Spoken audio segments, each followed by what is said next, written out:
How to enable dual clocks on the lock screen. Hello everyone, welcome to this channel. I'm Emily and I'm here to help you out today. So without any delay, let's get started. Now to enable the dual clocks on the lock screen, simply scroll down and launch the settings application on your device. As you do that, scroll down again and tap on additional settings over here.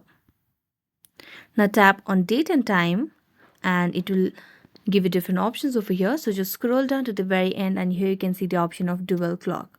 So make sure that you toggle on this option over here and this dual clock will be displayed on the lock screen and home screen. So tap on got it and here at the bottom of the screen you can see the second clock option. So just tap on it and then select on the region over here. Here I've chosen for Vancouver. So I'm just going to go back and then check on the home screen. So it will be set and the dual clock on the lock screen will be enabled.